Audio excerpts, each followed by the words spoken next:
All right, this is the world religions class.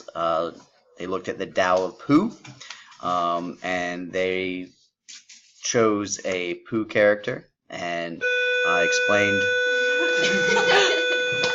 which Taoist principles that Pooh character represents, and then hopes to explain how each principle is connected to each other. Alright, so first we have Pooh, obviously the main character of the Tao of Pooh. So Pooh represents the concept of Puh in the Tao of Pooh. Within this, he is described as the very epitome of the uncarved block. Pooh is simple-minded, but that is not a negative aspect, as he always manages to reach the correct solution in a given situation. So he doesn't live at either extremes, something that's characterized within Taoism as being good. Now he's connected to Kanga because Kanga doesn't seek knowledge. She doesn't live at most extremes. However, she has a lot of compassion. So that is one extreme she does live at. She just lives at less extremes in life than the other characters within the book. So that's why we put her with Pooh. So Kanga represents the Taoist principle of Su, which believes that good intentions are more important than knowledge of action. And Su is characterized by caring and compassion. Kanga represents this ideology because even though she doesn't necessarily know what she should be doing, she still tries to do what she believes is best. And Kanga is connected to Piglet because both of them have good intentions. Piglet represents the day principle of Taoism and has anxiety and outgoing traits. Since Piglet is very timid and is also a great companion with Winnie the Pooh and the others, however lets the anxiety get the best of him, where if something goes wrong, he'll often panic and not trust his actions, which will not allow him to succeed according to the Taoist principles. So we have Eeyore, and he's connected to Piglet because they both worry, but Eeyore is more depressed about the things he worries about, like his house blowing down. Eeyore represents the knowledge for the sake of complaining about something. He doesn't, like, this sort of ideology gets in the way of happiness and wisdom. Some words that describe him are gloomy and abrasive, and even though, like, he's really depressed, he doesn't realize that the people in the 100 Acre Woods care about him, like Pooh and Piglet and Rabbit. So yeah. Okay, and Eeyore is related to Owl because they both have a bit of a negative outlook towards life. Owl represents the pretentious scholar, or the Confucius way of thinking, where if you remember with the vinegars, when the three Chinese men are tasting it, he has a bitter taste because he thinks he's better than others, and that's also why he's above the others, because he thinks he's superior, even though he's not always that all the time. So the quote here on page 26 of the Tao of Pooh, the Confucianist desiccated scholar is one who studies knowledge for the sake of knowledge and who keeps what he learns to himself, writing pompous papers and pretentious work. And he's a narcissist, and he's very scholarly, and he needs to focus on Tao. All right, to wrap up from the Tao of Pooh, I just want to give you a brief look at the three questions that the IB has set out. What is the human condition? Where are we going? And how do we get there as it pertains to Taoism? So what is the human condition? The first thing that we want to recognize is that our world is naturally balanced and is perfect. That is the Tao. It's important here to not read into this as meaning that everything is good. It's simply balanced. In classical Taoism is more of the philosophical Taoism.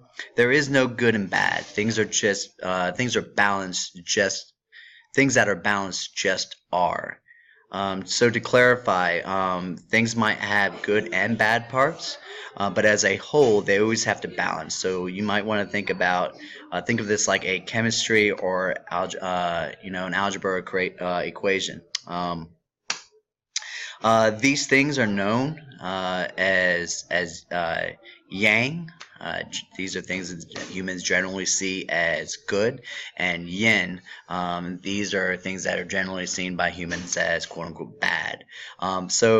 As humans, because we're unable to appreciate the perfection within this, we have interfered and tried to improve nature, and in doing so, mess things up. And this has put the world out of balance.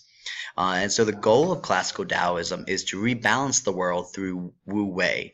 Wu Wei would be inaction, and this is illustrated by Pooh, or the uncarved block, which Pooh represents. The uncarved block is meant to represent perfection via inaction. However, there's another part, a more religious part of Taoism called folk Taoism. And this is a belief that humans can harness this imbalance to their benefit through alchemy, both internal, external, physical, and mental concoctions. And so when they do this, when they are able to harness this imbalance to their benefit through this alchemy, they have superhuman powers. They can fly, they have immortality, they can walk through mountains. So that's the more of the religious aspect of Taoism and the human condition. So the second question, where are we going? According to classical Taoism, we're already there. We just don't know it. So by understanding the Tao, practicing Day, being aware of Yin and Yang, and restraining in Wu Wei, we can little by little attempt to bring the world back into balance. However, aside from understanding how to work with or not, however you want to look at it, how to work with the Tao, we must also be aware of Fu. Fu. Fu is the idea that everything comes from and goes back to the Tao. And we also have to have the depth of knowledge and patience without interfering so things are able to work itself out. Folk Taoism, as far as where are we going, is much different. It contains a spirit world with heaven and several hells. So if one dies without harnessing qi, qi is the life force flowing within us or flowing through us. If they die without harnessing their qi via alchemy, one goes to heaven or hell, but can, under some circumstances, and according to some schools, be reincarnated.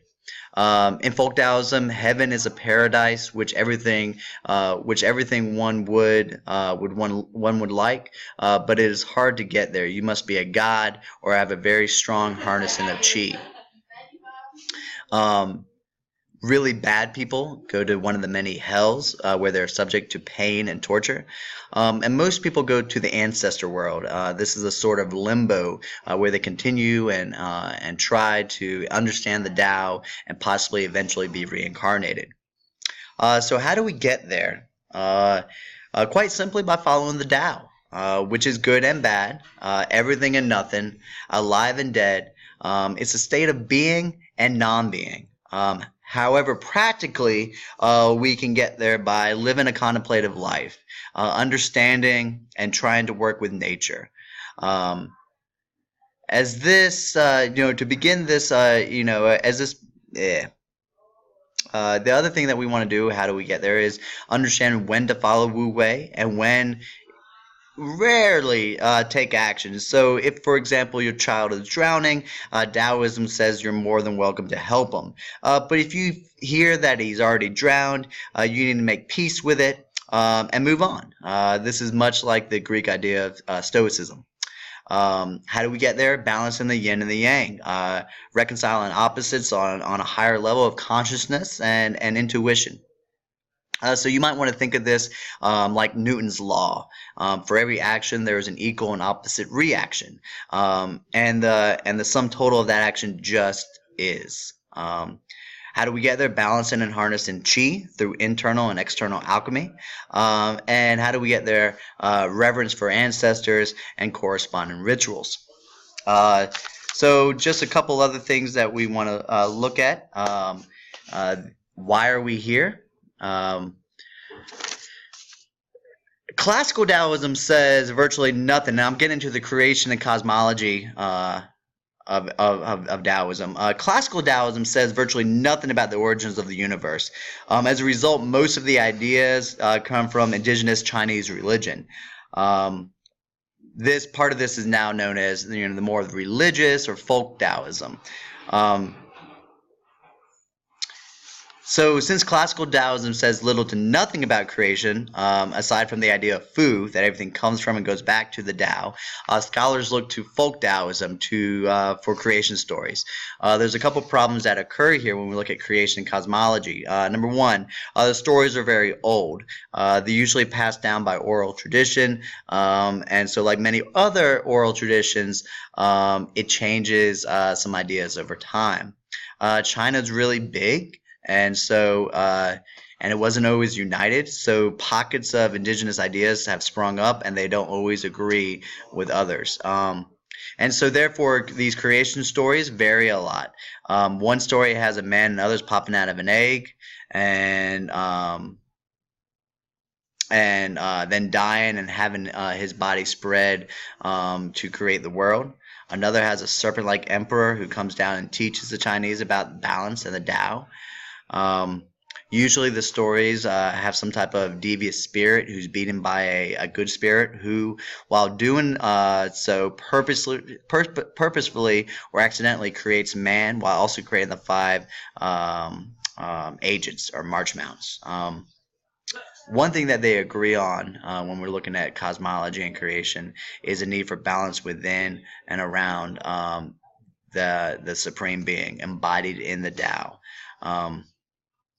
So yeah, the next couple of days, your classmates will look at why are we here, and we're going to look at Tao or the Tao. We'll look at day and the state of perfection, and we'll look at the writings of Lao Tzu and Shang Tzu. All right, thanks.